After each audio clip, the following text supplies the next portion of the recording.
예수 그리스도의 용서의 특징이 있어요. 첫째, 찾아오셨다.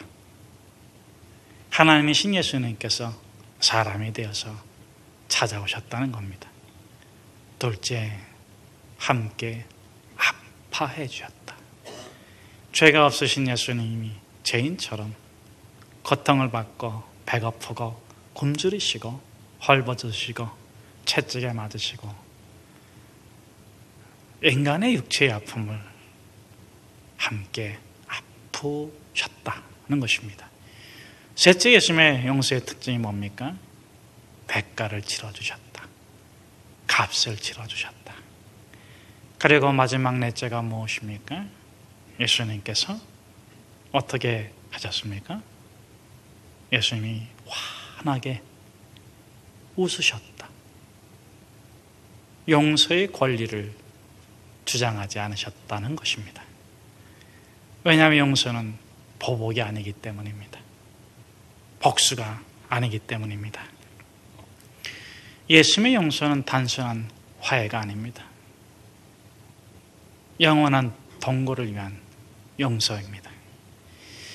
만일 용서에서 용서의 권리를 주장한다면 어떻게 될까요? 용서 후에 서로 존중하며 살 수 있을까요? 지배하거나 지배받지는 않겠습니까? 우리 모두는 모두 용서해야 합니다. 용서는 틀림없는 우리 인간의 특권입니다. 그러나 우리가 누구를 용서할 권리가 있습니까? 동시에 우리가 누구를 용서하지 않을 권리가 있겠습니까? 성경은 이렇게 말합니다. 모든 사람이 죄를 범하였으며 용서할 권리가 없다.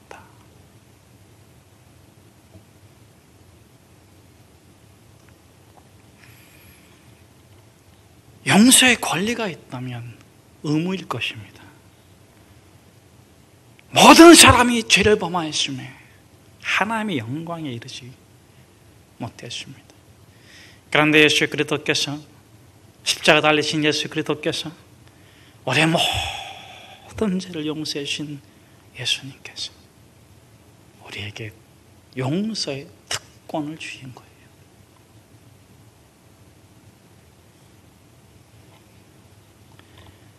선으로 악을 이기라. 70번씩 7번씩 70번이라도 용서해라.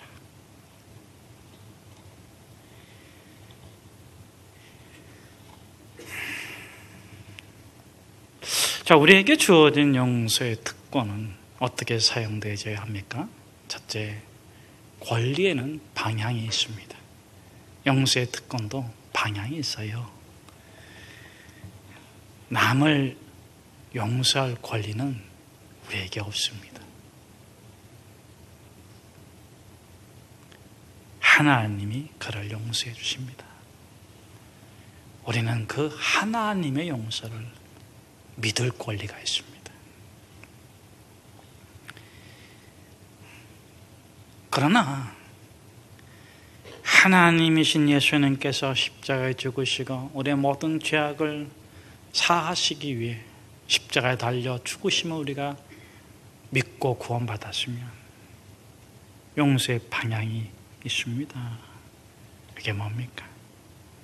내 자신을 내가 용서해야 돼요.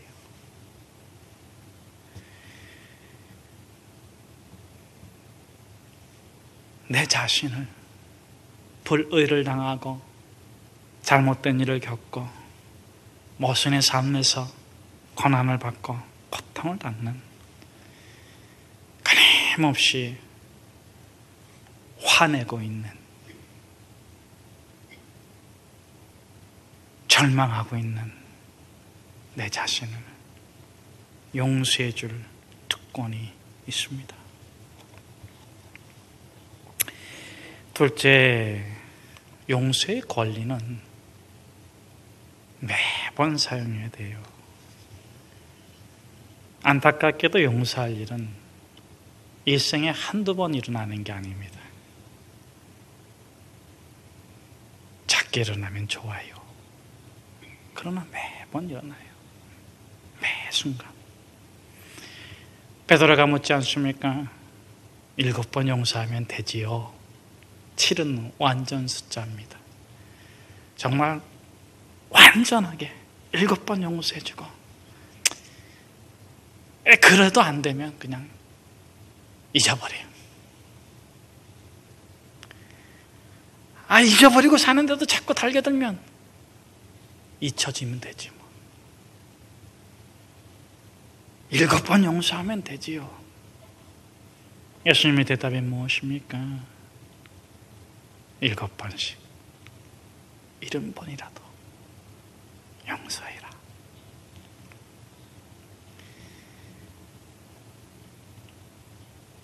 용서의 권리를 포기하지 마라. 벌이를 보고 억울함을 당하고 괴롭고 힘들어도, 세상이 변하지 않더라도, 그 속에서 어려움을 겪고 상처를 입더라도 다른 이가 너의 용서를 받아들이지 않는다 할지라도, 다른 이가 너를 용서하지 않는다 할지라도, 너는 너 자신을 용서해라. 여러분, 용서하지 못하면 불의를 행하고, 용서하지 못하면 분노로 가득 차서 불의를 행하고, 용서하지 않으면 절망으로 가득 차서 증오하며 살아갈 수밖에 없어요. 용서해야 돼요. 셋째, 용서의 권리는 자유를 누리는 것입니다. 나에게 잘못한 남을 용서해도 그 결과를 선물로 받는 건 내 자신입니다. 용서는요, 나를 행복하게 하는 거예요. 남을 거룩하게 하는 게 아니라 나를 거룩하게 합니다. 잘못으로부터 남을 자유롭게 하는 것이 아니라 나를 자유롭게 하는 것입니다. 용서한 사람만이 진리로 살아갈 수 있습니다. 용서한 사람이 더불어 살아갈 수 있는 것입니다. 자신을 용서한 사람은 권리를 주장하지 않습니다. 권리를 행세합니다. 권리를 행세하는 사람은 정의를 주장하지 않습니다. 정의롭게 삽니다. 정의롭게 사는 사람은 섬김을 주장하지 않습니다.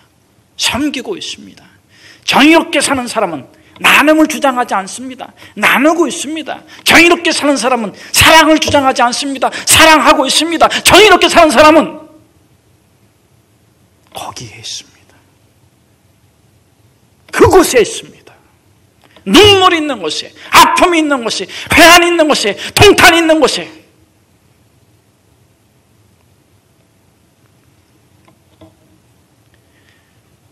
우리가 바라고 우리가 원하는 아름다운 세상, 행복하고 거룩한 세상의 출발점은 용서예요.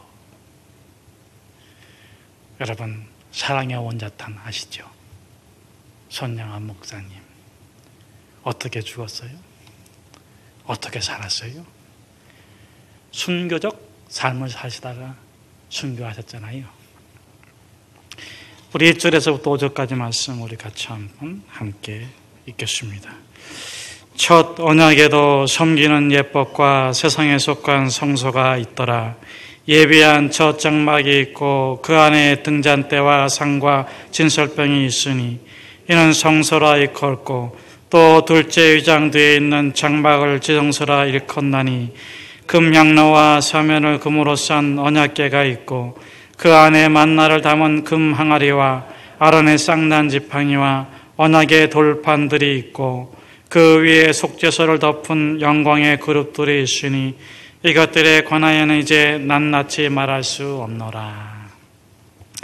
이 8장, 9장, 10장은 예수님께서 대제사장으로 영단반의 제물이 되어서 완전한 제물, 완전한 제사장으로 십자가에서 이루신 그 사건에 대한 효과다, 이렇게 말씀을 드렸습니다. 오늘은 특별히 그리스도의 보혈, 이 보혈이 어떤 좀 세상적인 표현이 될 수 있겠습니다만 효능, 효과를 나타내는가 하는 것입니다. 첫째, 예수 그리스도의 보혈을 믿는 자, 예수 그리스도의 피를 믿는 자, 예수 그리스도의 피로 씻김을 받은 자의 특징은 무엇인가? 그것은 모형의 희망을 갖지 않고 실제의 삶을 누린다는 거예요. 오늘 1절부터 5절까지의 핵심은 뭡니까? 장막이 나오고 성소와 지성소가 있는데, 성소에 있는 것들은 상과 등잔대와 진설병이 있고, 지성소에 들어가면 거기에는 언약궤가 있고, 그 향로와 언약궤가 있는데, 그 언약궤는 금으로 싼 언약궤인데 거기에 3가지가 있는데 이게 중요해요. 3가지가 있어요. 3가지. 제가 수요예배 때 집에 불이 나면은 한 가지만 가지고 나올 수 있으면 뭘 가져 나오겠느냐. 그래서 제가 그게 보니까 나이 제일 많이 드신 분이 계셔요. 그 최옥준 권사님이라고. 나이가 드실수록 정직해지잖아요. 그렇죠? 그래서 제가 한 가지만 가져 나올 수 있다면 뭐냐. 대신 성경은 빼놓고 얘기하라 그랬더니 남편을 가지고 나오겠다고. 그 제가 생각을 많이 했습니다. 여러분, 이 언약궤 안에 있는 이 3가지는 이스라엘 백성들이 목숨을 걸고 지키는 거예요. 그 3가지가 뭡니까? 첫째, 만나. 둘째, 아론의 쌍난 지팡이. 셋째, 돌판에 새긴 10계명. 성경 말씀대로 낱낱이 설명드리진 않겠습니다만, 오늘 이 히브리서 기자가 강조하려고 하는 것은 뭐냐, 전하려고 하는 것은 뭐냐, 그게 다 모형이라는 거예요. 장래의 증거, 그림자라는 표현도 써요. 비유라는 표현도 씁니다. 그 모형을 붙잡고 모형이 이루어지기를 바라고 언젠가는 그 모형대로, 약속대로 소망을 갖고 살아갔는데, 이제 그 모형은 끝났다. 실제로 누리며 살아가는 시대가 되었다. 예수 그리스도의 보혈이 그렇게 했다는 거예요. 아론의 쌍난 지팡이는 부활을 상징합니다. 부활을 대망하며 살지 마라. 부활을 기다리며 살지 마라. 예수 그리스도의 보혈을 믿는 자들이요, 예수 그리스도의 보혈로 씻음을 받은 성도들이요, 이젠 부활의 사람으로, 부활의 존재로 당신의 삶을 살아가십시오 하는 겁니다. 남편을 바라보면서 더 좋은 남편을 기대하지 말라는 의미이기도 해요. 안방에서 텔레비전을 보고 있습니다. 요즘에 인기 있는 드라마가 하나뿐인 내 편이라네요. 뭐 그런 게 있어요. 여기 보면서 신혼부부가 꼭 남편한테 묻는 게 있잖아요. 그게 뭡니까? 여배우가 이렇게 있으면 나보다 더 예뻐? 이렇게 말하잖아요. 그렇죠? 그 대답을 잘 해야 돼요. 그날 저녁이 반찬이 결정이 되는 순간입니다. 네. 저 배우 예뻐? 그럼 뭐라고 대답해야 됩니까, 여러분? 당연히 예뻐 그래야 돼요. 그럼 밉다 그러면 안 됩니다. 왜냐하면 그 다음 질문이 있기 때문에 그래요. 저 배우 예뻐 그러면 예뻐. 그러면 그 다음에 꼭 따라오는 질문이 뭐예요?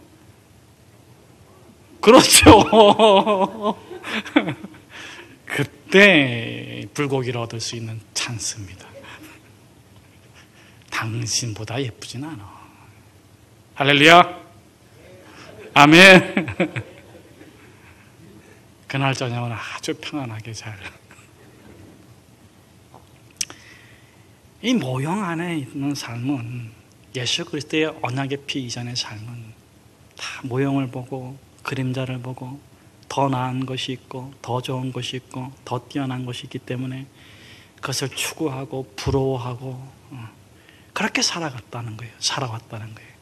그러나 이제 예수 그리스도의 보혈로 구원받은 자들은 모형을 바라보고 모형을 부러워하는 사람이 아니라 실제의 삶.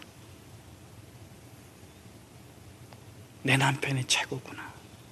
내 아내가 최고구나. 70이 넘었지만 불난 집에서 가져 나올 것 이루.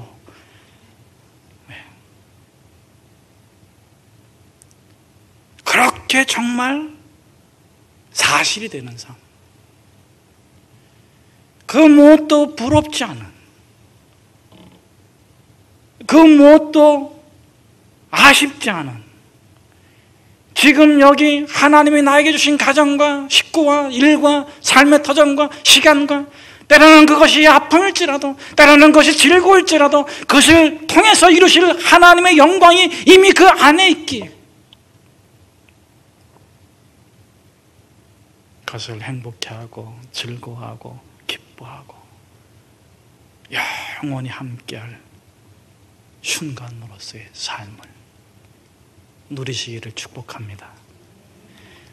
두 번째는 우리 6절에서 10절까지 말씀인데 우리 같이 한번 함께 읽겠습니다.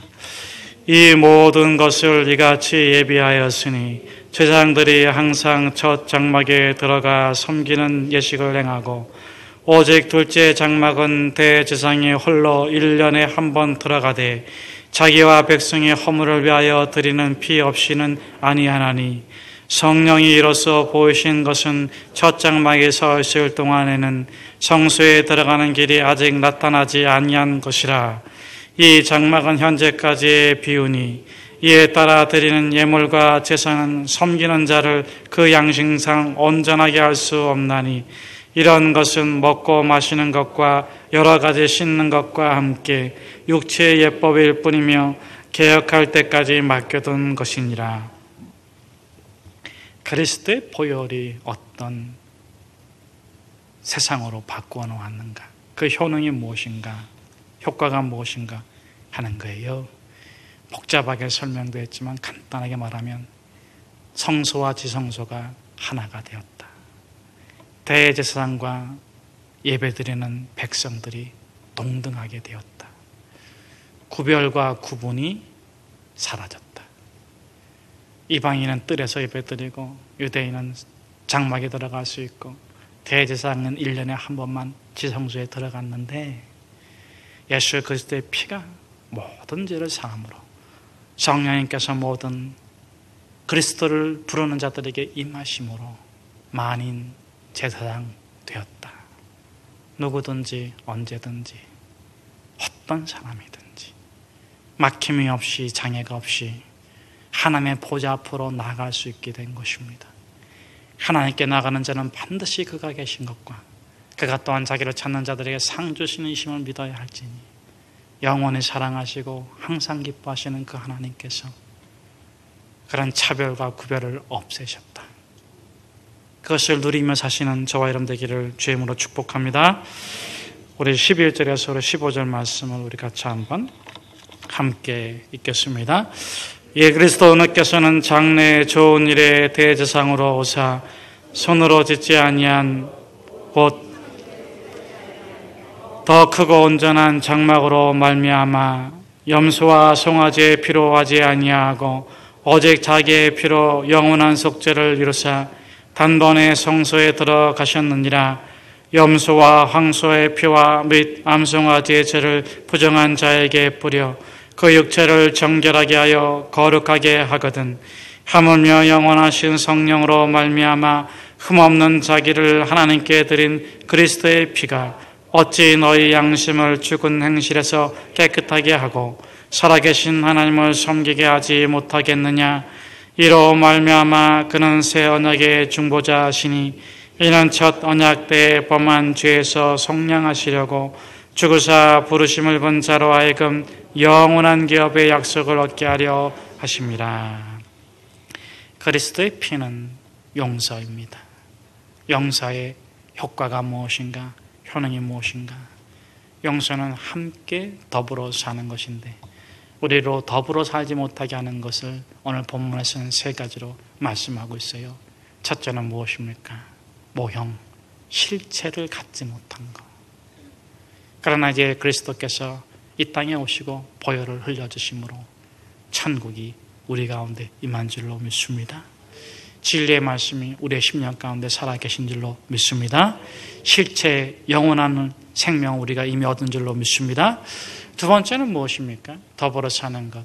그것을 막는 것이 무엇입니까? 방해하는 것이 무엇입니까? 미워하게 하고 증오하게 하고 서로 비교하게 하고 분노하게 하고 싸우게 하고 다투게 하고 그것이 무엇입니까? 구별, 구분. 그것이 단지 구별과 구분 질서대로 되는 것이 아니라 거기에 차별, 차등.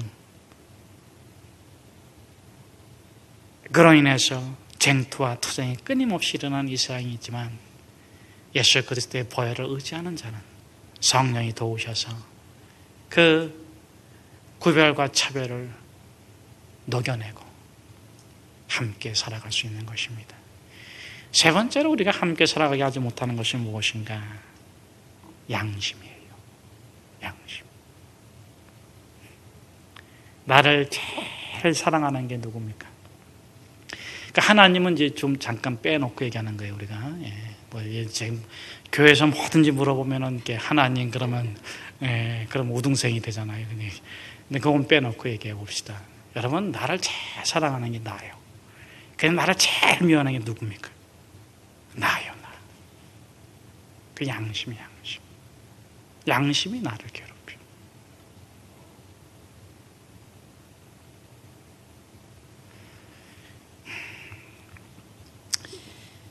이 우리 마지막까지 나와 내가 하나 되지 못하게 방해하는 게 양심이에요. 근데 더 정확히 말하면 양심에 붙어 사는 마귀예요. 마귀. 여러분, 마귀가 뭡니까? 사단이 뭡니까? 참소하는 자, 거짓의 아비, 고발하는 자. 근데 이 마귀는요, 더러운 양심에는 안 붙어 있어. 먹을 게 없어. 더러운 양심에는 붙어 있어봤자 먹을 게 없어. 근데 깨끗한 양심은 먹을 게 많아. 깨끗한 양심에 붙어 있으면은 아주 작은 것만 탁 건드려도 그 양심이 먹을 걸 줘. 너 오늘 아침에 눈곱 안 띄고 새벽 예배 왔잖아. 그러면 그 양심이 괴로워해. 내가 이게 눈곱 띄고 올 걸 눈곱 안 띄고 새벽 예배 왔구나. 여러분, 새벽 예배 안 나오고 잠자는 사람 많아요. 응? 새벽 예배 나온 것만 해도 정말 훌륭한 거예요. 그렇죠? 그런데 이 마귀가 양심에 딱 붙어가지고 너 눈곱 안 띄고 나왔잖아. 괴로워해. 그 괴로워하는 그 영혼을 보고 마귀가 뭐라고 말합니까? 차라리 그러려면 새벽 예배 나가지 마라. 아멘. 이게 문제야, 이게. 예? 그런데 그리스도의 보혈을 딱 생각하면 뭐라고 보혈이 얘기해 줍니까?